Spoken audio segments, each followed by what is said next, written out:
Ok. Quem tá no Facebook, ótimo. No Instagram já foi. Só vou esperar aqui de carregar essa coisa no Facebook, porque, enfim. Se bem que acho que já começou. Bom, porque toda vez que inicia a contagem, eu não sei porquê. Deixa eu pensar. O que eu queria falar? Sim, boa noite, boa tarde e bom dia para todas as pessoas que estão vendo e que verão este vídeo. Bom, eu sou o Nicolas Catalani Zamboni Kikelbush, meu apelido na capoeira é Grilo Falante, para quem não sabe, né? E o meu objetivo nesta outras lives, porque isso aqui é uma live feita no Facebook, que também está sendo feita no Instagram e que depois é publicada no meu canal do YouTube Papo com Grilo. O que eu ia falar? Sim, Vixe, não, pera. Sim, lembrei. É sobre a história do Brasil contextualizada na história da capoeira, né? Então você que está vendo no YouTube vai estar vendo o nome que vai ser tipo talvez a história de São Paulo, né? Você vai estar se perguntando o que isso tem a ver com a capoeira. E aí, nesse caso, minha resposta e justificativa é o seguinte: são é, a gente tem presença de capoeiras, né? Em basicamente todos os cantos importantes do Brasil. E quais são os cantos mais importantes do Brasil? Salvador, Recife, Rio de Janeiro, lá em segundo, é o segundo mais importante, né? Depois de Salvador e de Recife, e junto com o Rio de Janeiro está lá São Paulo, né? Enfim, os locais mais importantes do Brasil. São Paulo, no caso, está no meio destes, né? A gente vai ter lá a presença de capoeiras especialmente os capoeiristas paulistas vão odiar e vão viver lutando com os capoeiras cariocas, né? Qualquer semelhança é mera coincidência. Mas, enfim, é, mas antes de falarmos dos capoeiristas e da capoeira nesses lugares, eu acho que é importante a gente conhecer esses lugares, conhecer a história desses lugares, e sendo assim, então, já que São Vicente foi a primeira vila fundada no Brasil, vamos começar por São Vicente e para depois de São Vicente entrar em São Paulo e entrar em Santos também, né? É, Deixa eu ver, já deu uns 2 minutos e 27 segundos aqui no segundo Facebook, né? Desde que começou, então nesse caso vou pensar em mais alguma coisa que eu deveria dizer dentro dos próximos 2 minutos e 25, não, 25 não, acho que, sei lá, e 10 segundos, pronto. Enquanto eu espero mais pessoas chegarem. Sim, é claro. Né? O quê? O que, que era claro? Vixe, esqueci. Vou já lembrar, sim. Né? Obviamente tem outros vídeos além desse, vídeos que para você que está mais interessado na capoeira e que não entendeu como é que a história de São Paulo pode se relacionar com a capoeira, né? Neste caso, e esse supondo que este é o primeiro que você vê, né? O meu canal do YouTube está com todos os meus vídeos, começando desde a queda de Constantinopla, que vai ser o marco inicial da Idade Moderna, que vai dar início a todo o processo de colonização do Brasil, né? Até o vídeo da semana passada que foi sobre a revolta escrava em Vassouras, né? E eu abordo, né, dentro desses vários vídeos, abordo temas que como o Quilombo de Camugere e Aidê, né? Quem é capoeirista com certeza conhece, já ouviu falar. Deixa eu ver o que mais. Abordo, por exemplo, a revolta de Vassouras, que não é uma coisa muito comentada, né? Coloco a revolta dos malês dentro do contexto das revoltas escravas, como é que era o nome?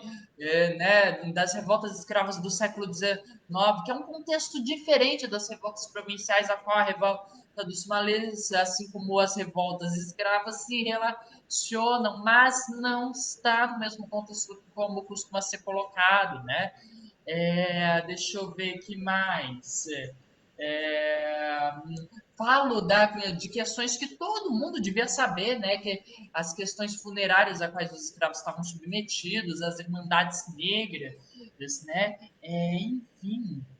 E hoje falaremos da história de São Paulo para poder entender o ambiente onde a capoeira vai se desenvolver, entender inclusive outras coisas que são fundamentais para serem entendidas, que são fundamentais para se entender o próprio século XIX, né?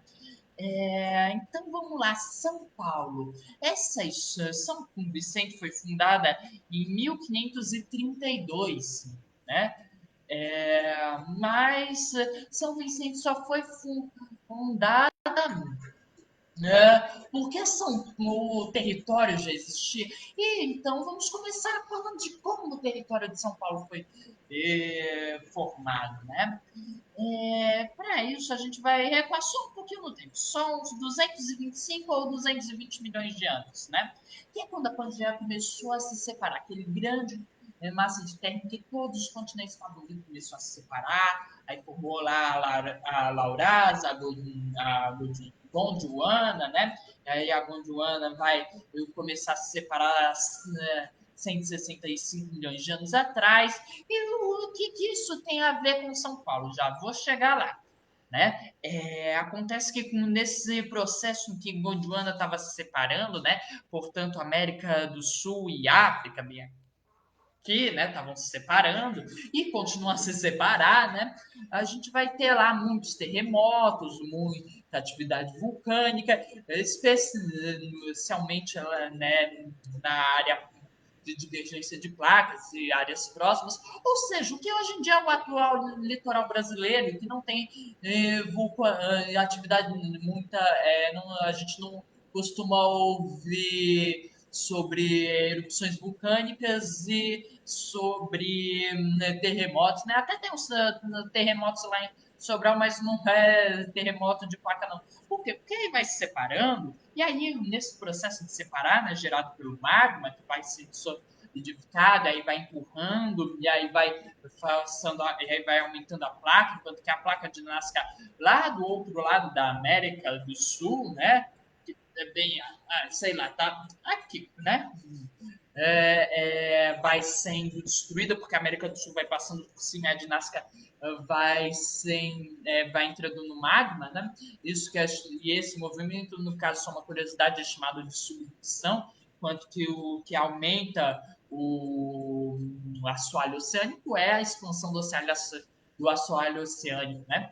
Enfim, e por que eu estou falando isso? Porque essa é a razão da gente ter terremotos em Sobral, sim, mas também é a razão da gente ter a Terra Roxa lá em São Paulo. Porque a Terra Roxa é o quê? É uma rocha basáltica, ou seja, uma rocha proveniente do esfriamento da lava basáltica, que é o tipo de lava mais comum, coisa e tal, e que foi sendo erodida, e aí e aí fez essa terra roxa, que é uma terra extremamente fértil, né? E, e aí, né, que também é chamado de latossolo roxo, e é uma terra que não é rocha, porque os italianos, quando chegaram no Brasil, né, é, eles olharam assim para a terra, para este latossolo e falaram terra rossa. E rossa em italiano é vermelho. Vermelho que só é vermelho em português, porque no resto das línguas é rojo em espanhol, o rossa em italiano, rouge em francês, né? Tem rubro em português, mas até agora eu nunca ouvi falar, nunca ouvi uma pessoa perguntando assim para outra qual é a cor dessa parede, a pessoa respondendo é uma cor rubra, né? É rubro, nunca ouvi, então rubro não conta, né? Então aí, né, a gente tem essa terra roxa que é vermelha, não roxa, né? E aí, bom, saltando um pouco mais no tempo, depois dos continentes terem se separado, né? A América do Sul chegado mais ou menos onde está, coisa e tal. Tipo, uns 30 mil anos atrás, né? Tem gente que tem evidências que dizem que foi, na verdade, até 100 anos atrás, mas eu prefiro não me arriscar tanto, vou ficar só com uns 30 mil mesmo. Vieram lá os povos provenientes da África, né? Aqui para o Brasil, aí depois, né, uns 10 mil anos depois, depois há 10 mil anos atrás, né, ou seja, uns 20 mil anos depois, vieram lá pelo Estreito de Bering, os povos chamados de ameríndios, e aí eles acabaram eventualmente chegando lá em São Paulo, né? E aí lá em São Paulo, quando Martim Afonso de Souza chegou, tinha basicamente lá três tribos, né? Três povos diferentes. A gente tinha o Samoio, né, cujo nome vem de, acho que, Tamoio, né? Não sei falar tupi, me perdoem se tiver errada a pronúncia, né? Mas que significa a voz, né? E eram cerca de uns 70 mil, né? A gente tinha, o território deles ia lá da Baía de Guanabara até a Ilha Grande, em São Paulo. A gente tinha os Tupiniquim, que vem de Tupiniquim, né, que significa parentes dos Tupi, e no território ia lá nos arredores de Canané até Bertioga, né? Depois eu falo mais do território dos Tupiniquim, que é o território mais importante para a gente neste momento. E tinha os carijó, né? Os caraiô, carajó, não sei falar tupi de novo, né? Mas que significa descendentes dos anciões, né? Os carijó iam de Cananéia até a Lagoa dos Patos, lá no Rio Grande do Sul, né? E esses eram 100 mil. Desses, uma coisa que eu acho muito interessante falar dos carijó nesse momento é que eles ficaram conhecidos entre os europeus de maneira geral como índios patos, né? Porque eles era muito comum nas aldeias você ter uma grande quantidade de aves vivendo entre eles, né? E eles ficaram conhecidos entre os jesuítas pelo seguinte epiteto: os melhores gentios da costa. Olha que epiteto maravilhoso, né? E justamente por serem os melhores gentios da costa que eles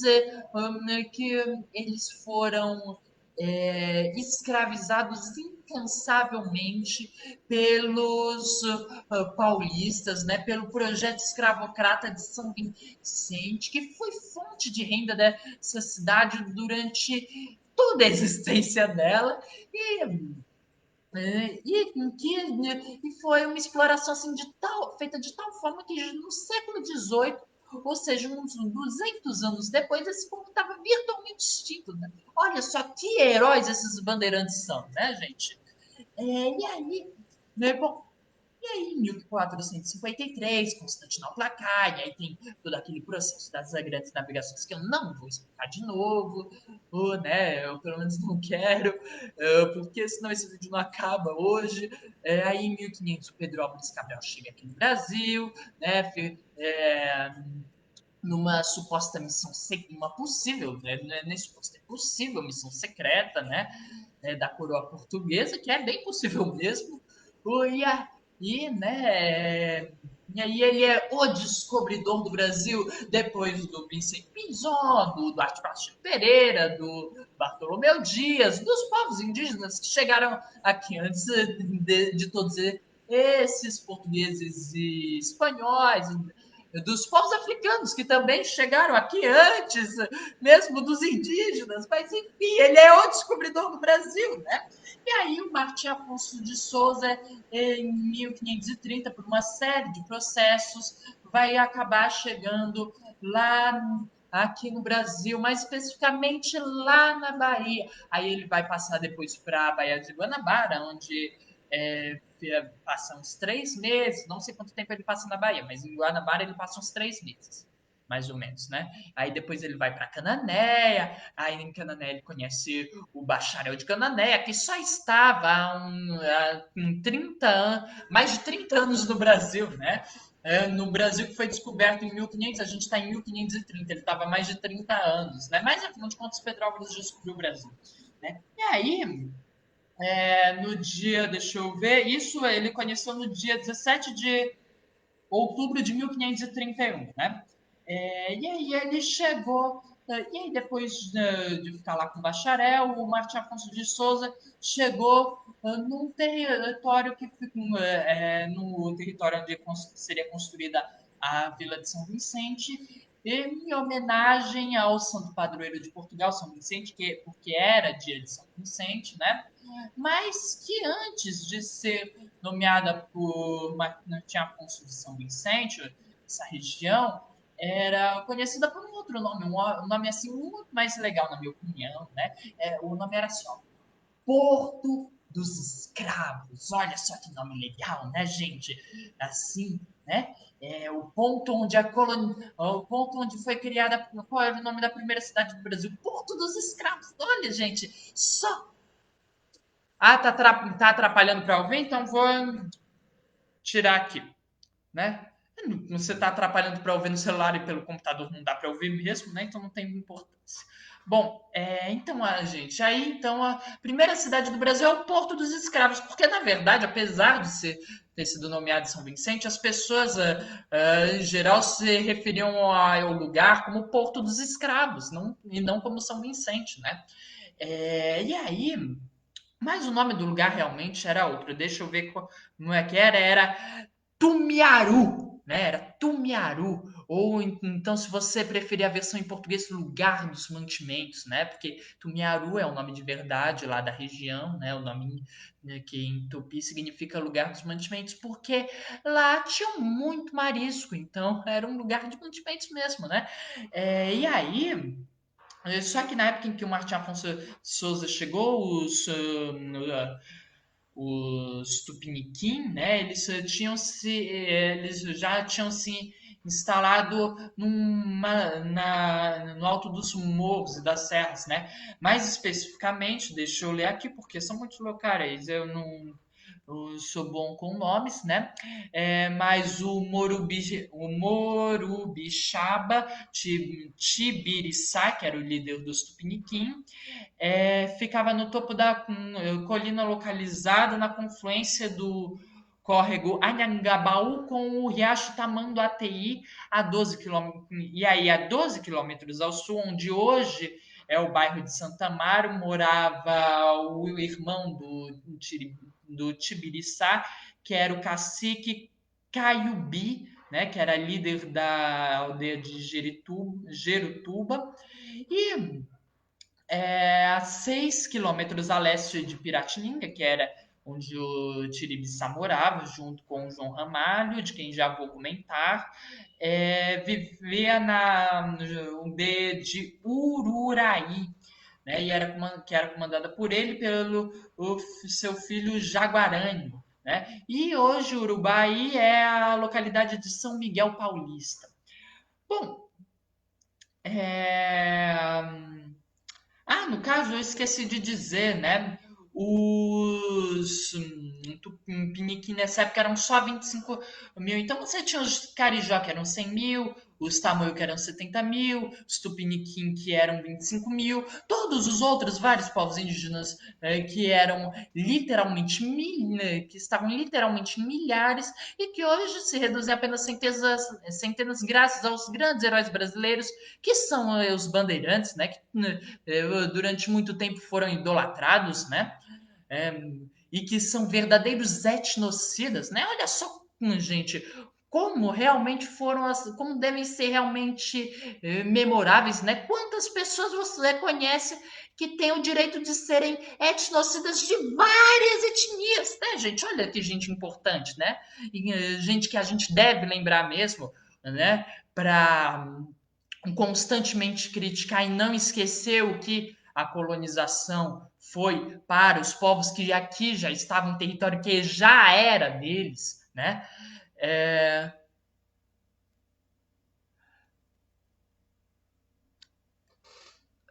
É, no caso, eu tô vendo aqui que a Alba Sampaio, boa noite, inclusive, para você também, Manuel.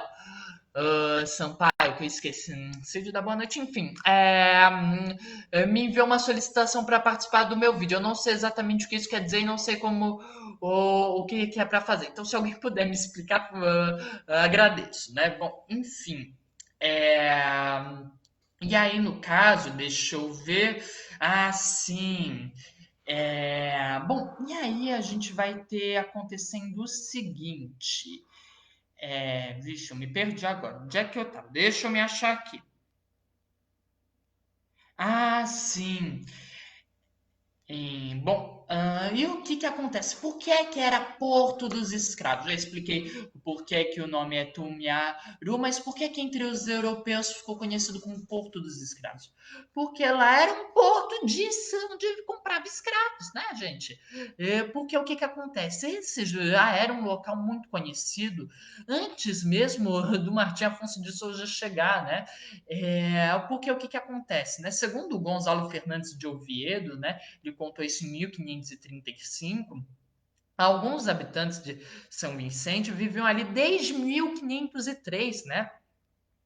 Esses habitantes eram, no caso, os náufragos que naufragaram lá na Ilha dos Porcos, onde esses náufragos teriam morado durante alguns meses. E aí, depois se mudado para São Vicente, onde estabeleceram um maravilhoso comércio e muito rentável comércio de escravos, né? Em larga escala, né? E aí, dentre esses homens, a gente tem o João Ramalho e o Antônio Rodrigues, né? E o João Ramalho, no caso, é o mais curioso de todos, porque esse cara caminhava assim, já com uma, já tem uma certa idade, né? Porque esse cara aí, se tiver aí desde 1503, né? Supondo que ele foi não sei dizer a idade certa, tá? Mas assim, uma mera suposição que eu tô fazendo agora, né? Supondo que ele começou a navegar com uns 15 anos, que ele naufragou, então com uns 20 anos, né? Porque geralmente as pessoas começavam a navegar desde cedo, né? Mas supondo então que ele chegou e naufragou aqui na Ilha dos Porcos com 20 anos, né? Tomé de Souza conheceu ele e disse que ele caminhava, né? 90 quilômetros por dia, não tinha um fio de cabelo branco, né? Então, assim, o João Ramalho, este verdadeiro primeiro paulista, né? Porque desde que chegou no Brasil não parou de trabalhar, né? Caminhando 90 quilômetros por dia, né? O João Ramalho vai intermediar uma reunião entre o Tibiriçá, o Caio Bi e o terceiro irmão, que eu devia ter anotado, mas não anotei, e que foi um que não estava muito a favor dos portugueses, né, não confiou muito neles, né, mas o Tibiriçá e o Caio Bi vão firmar um acordo com o Martim Afonso, né, intermediado por esses dois possivelmente náufragos ou degredados, né?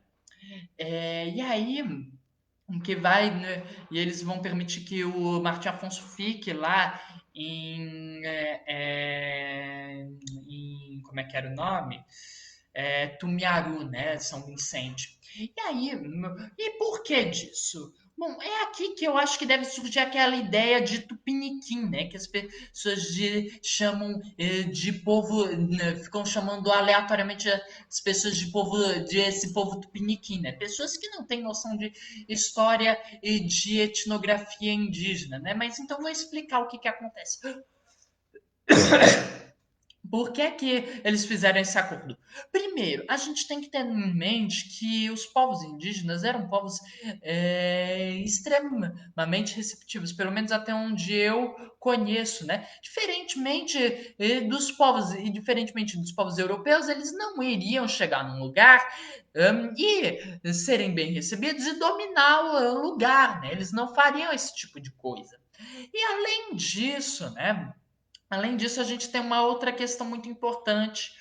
Olha só, e esse é o ponto mais importante na minha opinião, e que é o ponto que as pessoas, eu não sei porquê, mas elas não conseguem entender. Tudo bem que é uma coisa muito complexa, mas ó, vou te explicar. A gente tinha lá os Tupiniquim e os Tamoio. Os Tupiniquim eram inimigos dos Tamoio e os Tamoio eram inimigos dos Tupiniquins. Os dois eram povos diferentes, certo?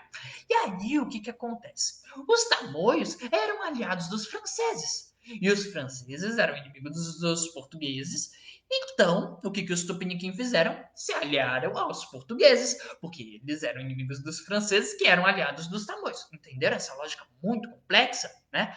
Que é uma lógica que as pessoas não conseguem entender, porque entendem que índio é tudo igual, né? E a partir do momento que você entende isso, essa lógica não faz mais sentido. É que nem, por exemplo, falar de africano, né? As pessoas chamam africano como se africano fosse tudo a mesma coisa, não conseguem entender que, que da mesma forma que índio é só um conceito para falar de povos diferentes, mas que viveram no mesmo continente, que vivem no mesmo continente, viveram e vivem, né? E habitaram ele numa mesma época e que, portanto, compartilham semelhanças culturais, né? A mesma coisa é com os africanos, né? Porque as pessoas não entendem que africano não é africano. Africano é Fon, africano é Yorubá, africano é Cabinda, africano é um monte de coisa, né? Tem muitos africanos diferentes, né?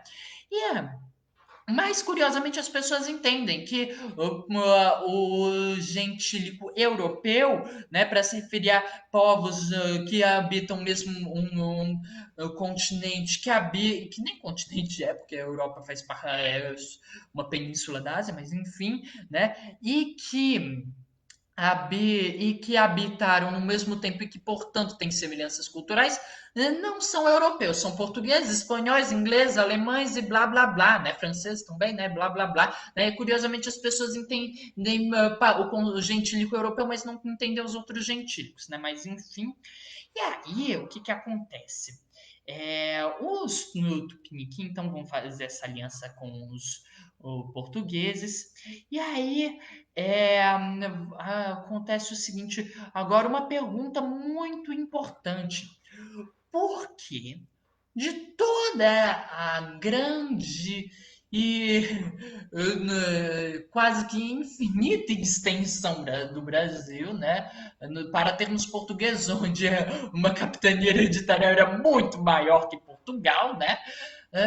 O Martim Afonso de Souza veio justo para lá para o Sudeste, para o atual Sudeste brasileiro, lá para São Paulo, que era o local mais distante da Europa possível, né? Simples, gente. Acontece o seguinte, que a gente vai ter em 1500 e deixa eu ver qual foi o ano, a gente vai chegar lá desde o verão de 1515, várias histórias sobre o Rei Branco, né? E você que já conhece um pouco sobre a história da ciência, da colonização, e conhece talvez um pouco da história do pensamento de como essas civilizações e as coisas que existiam na América surgiram, né? Já imagino que você vai imaginar que este rei branco era o rei de uma cidade feita de ouro e uma cidade de ouro habitada por pessoas brancas, né? Mas não, na verdade, e se você pensa isso, na verdade você está extremamente correto. Afinal de contas, a gente né, tem durante a gente tem durante o início da arqueologia aqui nas Américas, a gente tem, por exemplo, dizendo que as pinturas rupestres eram escritas fenícias e os indígenas eram povos degenerados dos fenícios ou atlântidas, né? Ou então lá na América do Norte, para dizer que não é só aqui no Brasil que a gente tem esse tipo de palhaçada, né? A gente tinha os construtores de túmulos, que era uma raça branca, né? Que responsáveis por construir aqueles túmulos e templos extremamente complexos, né? Porque afinal de contas, imagina que índios teriam capacidade para fazer alguma coisa, né? Então, gente, aí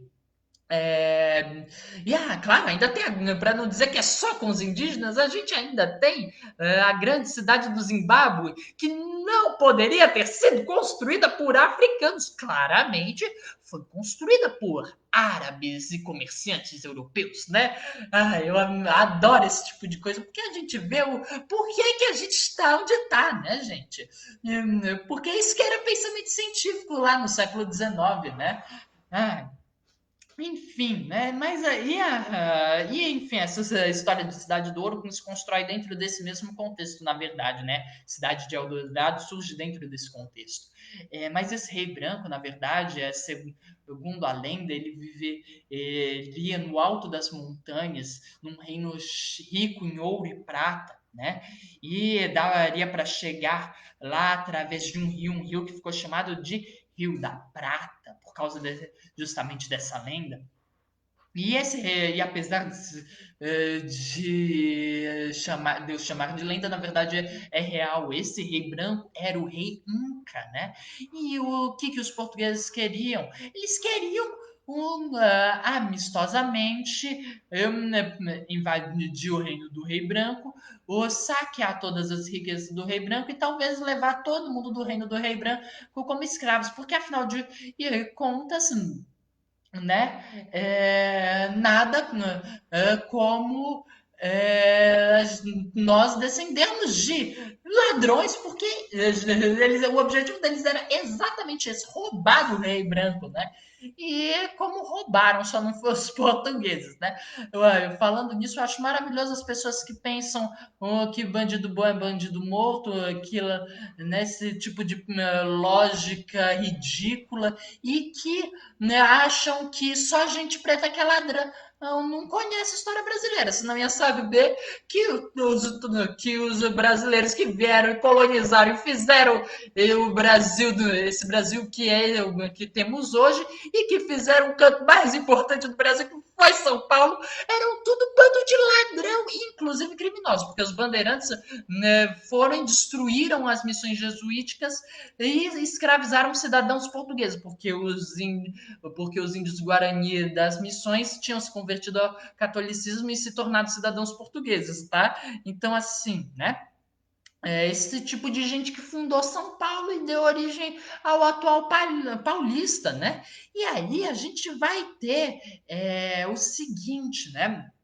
E aí, em maio de 1553, o Martim Afonso de Souza vai saber que uma das expedições que ele mandou atrás desse rei branco, né, comandada pelo Pero Lobo, com 80 expedicionários, foi atacada pelos Carijó. E aí ele vai pensar, os Carijó atacaram, né? Carijós, que são aliados do Bacharel de Canané. O que isso significa? Que o Bacharel de Canané é o culpado. Então, então, o Martim Afonso de Souza vai ordenar que o Pero de Góis vá até vai ordenar uma expedição para a Ilha de Canané, onde ficava o Bacharel de Canané, né?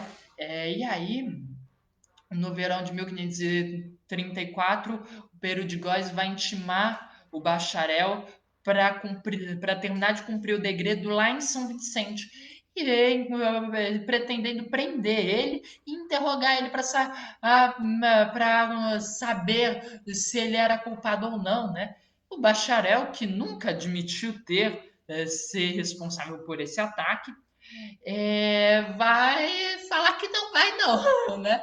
E aí ele, além de falar que não vai, ele ainda vai para uma vila em Iguape que tinha sido erguida pelo tenente Rui Garcia Mosqueira, que era um desertor espanhol, né? E aí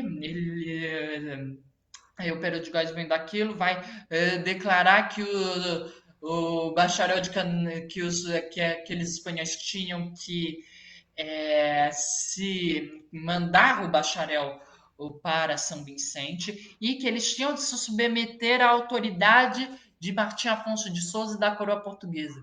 E os espanhóis não, dessa vila em Iguape não vão querer nem saber.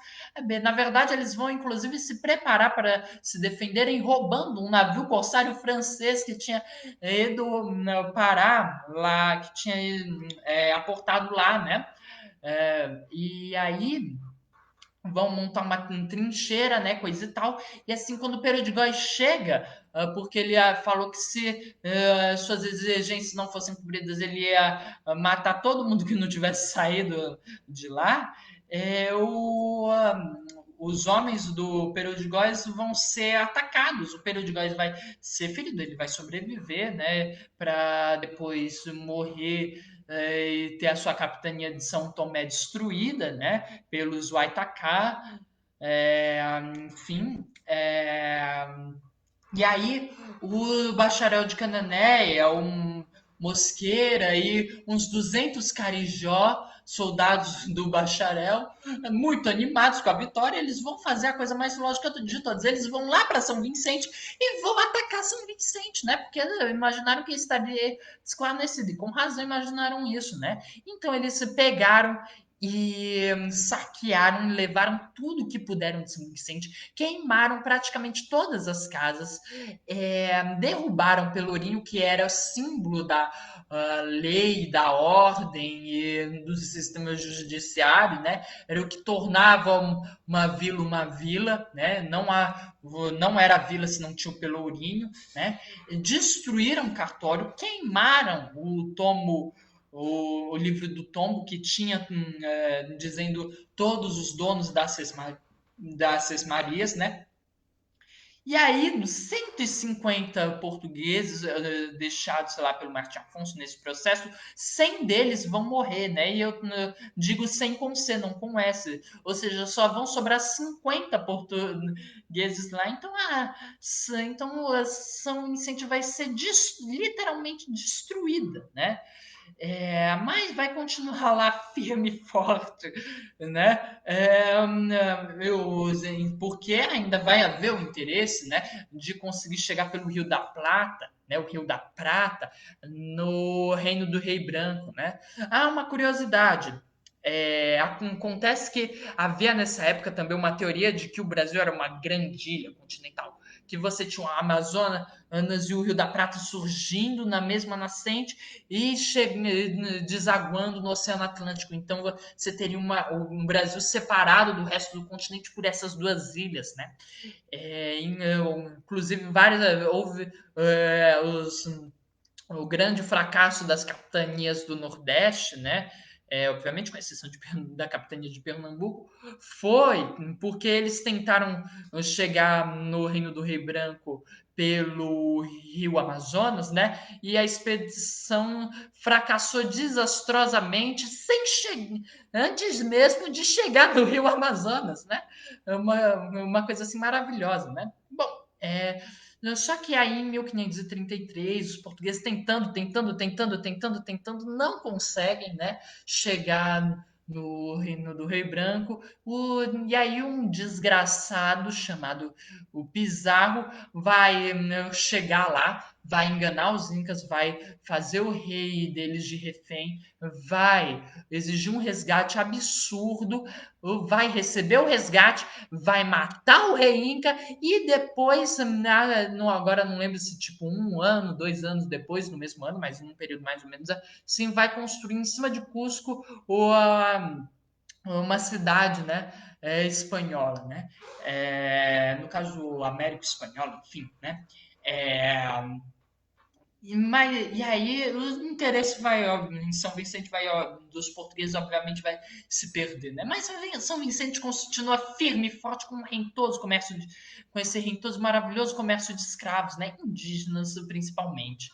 É, e, obviamente, não entendendo as mensagens do destino, né? Tentando expulsar os portugueses, né? E o destino novamente vai tentar dar um aviso de que ele não quer eles lá, né? Porque olha só que coisa que acontece, gente. Parece até piada, mas é verdade. E depois São Vicente vai ser destruída, vai perder o único objetivo da razão dela existir, e em janeiro de 1542 vai ser atingida por um tsunami. Você consegue imaginar isso? O tsunami do Brasil vai ser isso que vai acontecer com São Vicente em janeiro de 1542. Uma onda que nem se sabe a causa realmente que causou essa onda de 8 a 10 metros, que vai engolir parte de São Vicente, né? Vai, inclusive, levar o coitado do Pelourinho de novo pro fundo do mar, né? E aí, né? E no caso, uma coisa que eu acho interessante de ser dita é que esse tsunami, né, catastrófico para São Vicente poderia ter sido não muito, não vou dizer que muito menos, mas poderia ter sido menos catastrófico se, por exemplo, eles não tivessem destruído os mangues que havia lá, né? Bom, e aí, uns meses depois, como se o tsunami não bastasse, o Porto das Naus, que ficava lá perto, vai ficar assoreado. Por quê? Acontece, assoreado, para quem não sabe, é quando você tem uma deposição de sedimentos, né, no caso no porto, né, mas também ocorre em rio, né, e aí esses sedimentos vão acabar impedindo que os navios aportem, né, porque vai ficar mais raso. Enfim, aí o Porto das por que, que o Porto das Naus vai ficar de repente assoreado, né? Acontece que São Vicente, apesar de viver praticamente do comércio de escravos, o segredo está no praticamente.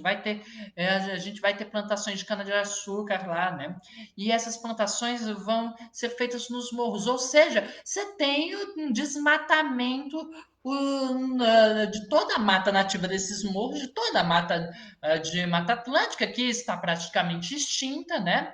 É, e aí o e aí esses sedimentos vão acabar indo assorear, e aí por conta disso vai acabar assoreando o porto das naus, né? Porque, afinal de contas, a cana-de-açúcar é muito mais importante que o meio ambiente, né? Quer dizer, você tem, por exemplo, quer dizer, é só olhar as grandes contribuições do Brasil como são muito mais importantes que o meio ambiente para o mundo, né? Você olha só, como que o Brasil contribuiu para o mundo? O Brasil deu açúcar, deu tabaco, deu o café e agora dá a soja. Me diga o que pode ser mais importante que açúcar, tabaco, café e soja para o mundo, né? Só a floresta amazônica, que tem uma biodiversidade incrível, endêmica e que só rege todo o sistema pluviométrico de São Paulo, né?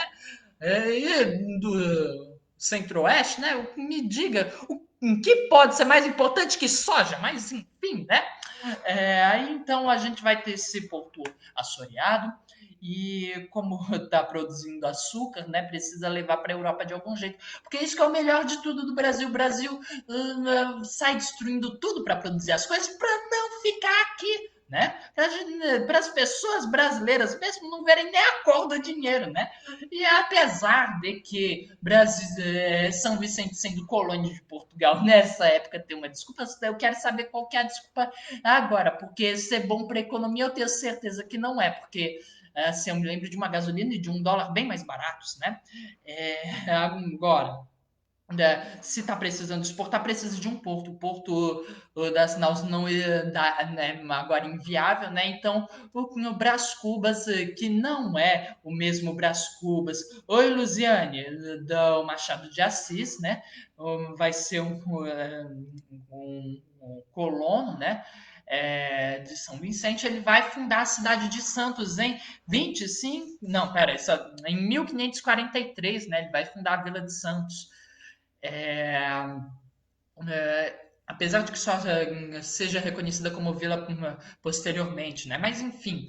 E aí, em 25 de janeiro de 1554, a gente vai chegar no ponto que a gente quer. Sim, até agora, esses 42 minutos e 58 segundos foram só para introduzir o tema, né? Porque é agora que começa. O que que acontece? Na verdade, começou bem antes. A gente tem lá né, o território onde os Tupiniquim estavam, né? Lá o Tibiriçá e os irmãos dele, né?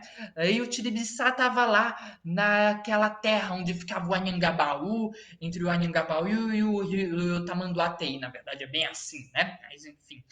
E aí, e o que que acontece? Deixa eu lembrar que sim, os jesuítas, no dia 25 de janeiro de 1554, eles vão lá pegar e vão calcular um dia, e vão pelo mapa astral e pela geomância, vão calcular o lugar onde que iam fazer o negócio, né? Porque afinal de contas, europeu não é supersticioso, né? Africano que não tem superstição, só tem interdito tabu, indígena também que não tem superstição, só tem interditos e tabus, são supersticiosos. Os europeus não são supersticiosos, né? Eles só acreditam em superstições e em mapas astrais e geomancia. Mas enfim, né? Esse povo muito superior, eles vão fazer isso e vão escolher lá, e aí vão fundar o São Paulo, né? Essa é a data de fundação de São Paulo, né? É, no caso, esse mapa astral foi do Santo São Paulo, né? E acontece que, curiosamente, essa terra de Piratininga era sagrada para os Tupiniquim muito antes dos jesuítas concluírem que era sagrada, né? E assim, só para vocês terem uma ideia do que essa terra era, nela passava não uma, não duas, não três, mas cinco trilhas pré-históricas indígenas, né? Porque indígena, vocês sabem, era esse povo muito preguiçoso que só se deu o trabalho de fazer um caminho de São Paulo até o Peru, né? Um povo evidentemente preguiçoso que não parava de andar, né? E se eles são preguiçosos, eu me pergunto o que vocês são. Vocês que têm a necessidade de, né, se for até a esquina, tem que ser de carro, né? Eu não, porque eu vou a pé, com tanto que eu chegue no mesmo dia, eu vou a pé, né? Mas enfim, vocês, eu nem sei o que são, né? Chamar de preguiçoso é uma ofensa para os indígenas que caminhavam quilômetros por dia, né? Porque se o João Ramalho caminhava 90 quilômetros por dia, imagina os indígenas, né? Os tupiniquim, né?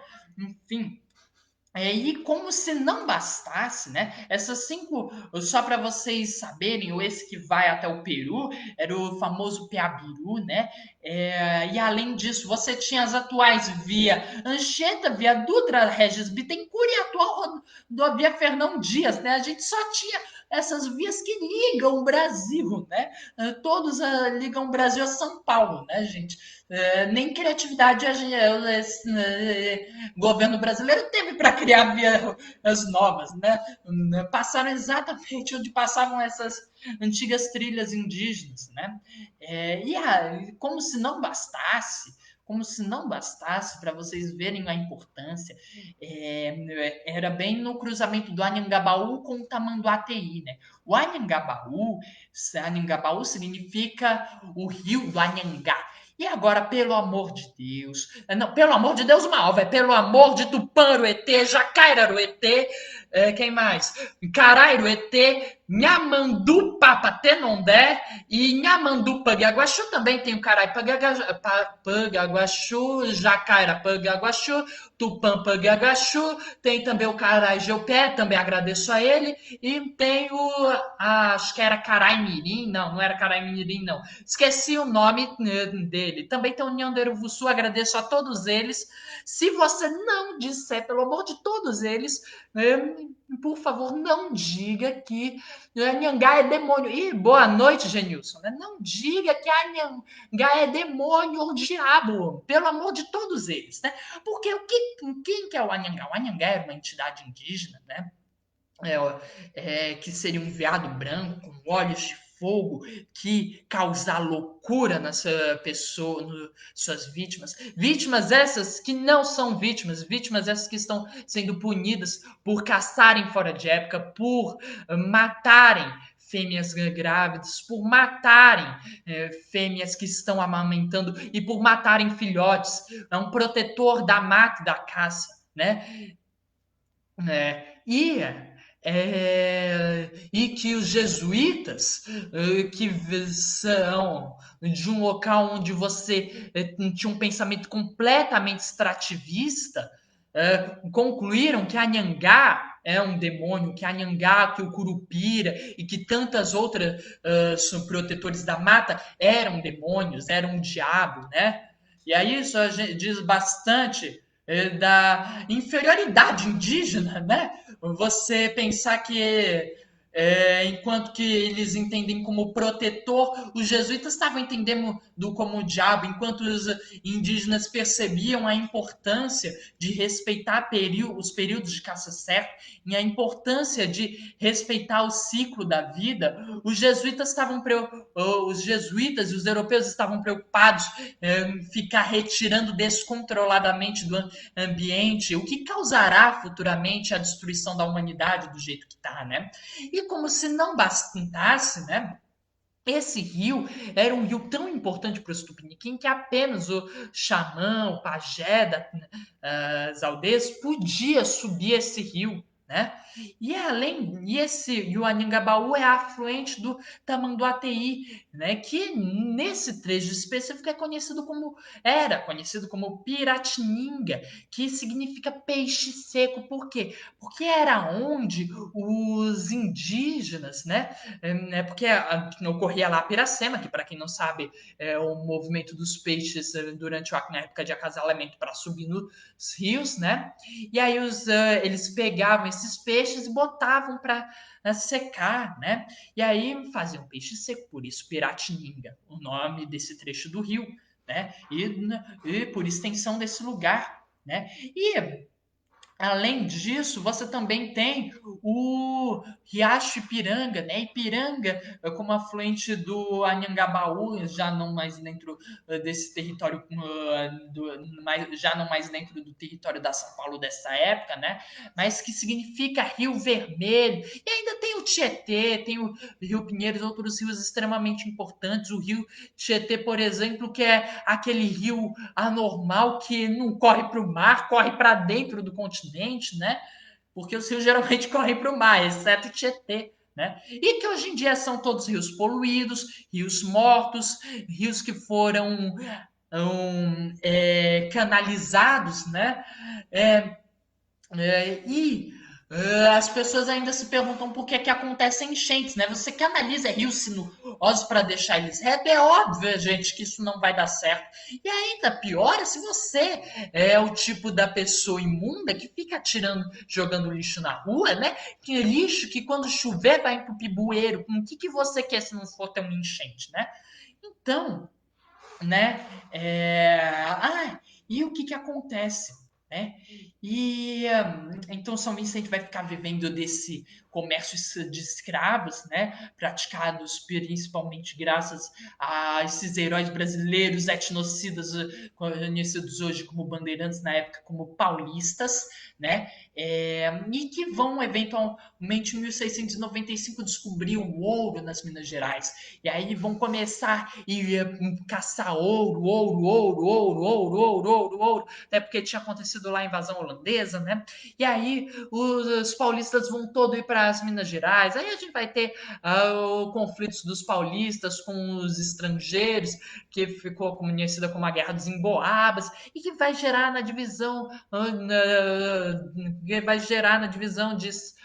da capitania de São Paulo, com Minas Gerais, enfim, né? E aí a gente vai ter, então, no século XIX, mais ou menos, né, a produção aurífera vai começar a decair, né? E aí o que vai substituir a produção aurífera? Vai ser a produção cafeeira, né? Vai ser o café. E aí o café que, curiosamente, ele teria sido roubado, teria chegado no Brasil em 1727, lá em Belém, só que ele teria sido roubado o da Guiana, que teria roubado do Suriname. Tá vendo, gente? É tudo um bando de ladrão, né? E depois reclamam acho que foram os ingleses que roubaram o. Como é que era? Os ingleses que roubaram quem? Que roubaram as sementes da seringueira e começaram a plantar lá na Índia. Depois a gente quer ter o direito de reclamar, né? Mas enfim, os. Os. O café, então, vai e aí chegar no Brasil em 1727, roubado do ladrão, né? E aí Em 1760, o desembargador Castelo Branco vai levar o café lá para o Rio de Janeiro. E aí, e aí vai começar a ser plantado café lá no Vale do Paraíba. E aí, quando eles tiverem terminado de destruir o vale, não der mais para plantar café lá, eles vão fazer o que? Aí vão começar a plantar em outros lugares, né? E aí, nesse caso, vai espalhar lá o café pela terra roça brasileira, né? A Terra Roxa, solo de origem vulcânica que surgiu há 600, que a história começa há 665 milhões de anos atrás, viu? Eu não estava enrolando, né? Eu não estava enrolando.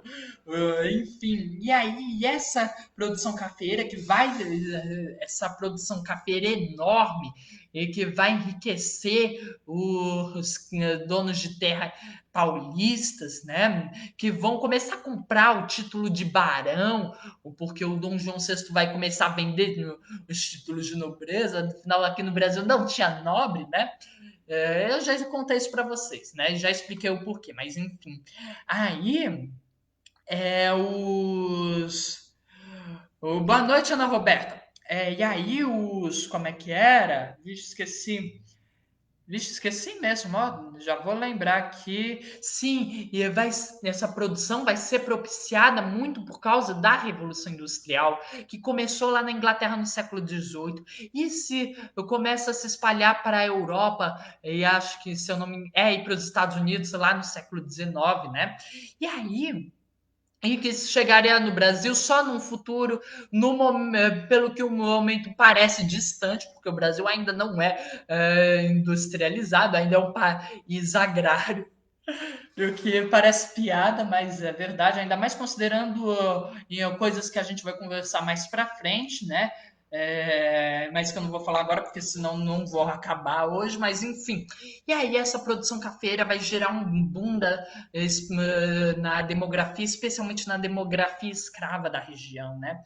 No caso, para vocês terem ideia, e aí no caso, então a gente tem esse índio preguiçoso que anda não sei quantos quilômetros por dia, vai de São Paulo até o Peru, e vocês brasileiros, vocês pessoas do mundo que vão até na esquina de carro, né? E a gente vai ter então esses vadios, malandros, né? Qual que era a palavra certa? Para a pessoa que não quer fazer nada, não é preguiçoso, mas é uma outra palavra aí, né? Vagabundos. A gente vai ter esses vagabundos desses africanos e afrodescendentes que vão cuidar só de 14 mil pés de café cada um. Cada um cuida de 14 mil pés de café em média. Enquanto que depois, quando é muito por causa da abolição da escravatura, coisa e tal, que vão ver os imigrantes italianos do Brasil, imigrantes italianos que foram cruelmente explorados por esses malditos senhores, ex-senhores de escravos brasileiros, né? Eles vão fazer cada família italiana cada família italiana de gente europeia, portanto uma gente trabalhadora, né, vai cuidar cada família de só 10 mil pés de café, né? Então aí a gente vê bastante coisas curiosas da construção do pensamento do brasileiro acerca dele próprio, né? E que, inclusive, esses italianos vão fugir depois para São Paulo, porque estavam cansados do trabalho análogo a escravidão que eles estavam sendo colocados, né? Vão fugir para onde? Para São Paulo, onde vão dar a maior contribuição de São Paulo para o mundo inteiro, que vai ser a pizza. Porque pizza não boa é só pizza de São Paulo, mais especificamente e principalmente do bairro do Bexiga, né? O resto das pizzas não presta. Pizza boa é só de São Paulo, é só ver aquela Pizza Hut, né? Vai me dizer que presta? Não, não presta. Pizza boa é de São Paulo. Então, gente, é isso que eu queria dizer para vocês. Tudo isso foi para concluir que a maior contribuição para o mundo feita pelos paulistas foram, na verdade, os italianos. Não, tô brincando, mas essa é um pouco da história da construção de São Paulo e da nossa própria sociedade brasileira, né? É, então é só isso mesmo, por hoje é só, daqui 15 minutos Esse vídeo vai estar no meu canal do YouTube Papo com Grilo. E agora eu vou encerrar antes que o Instagram caia.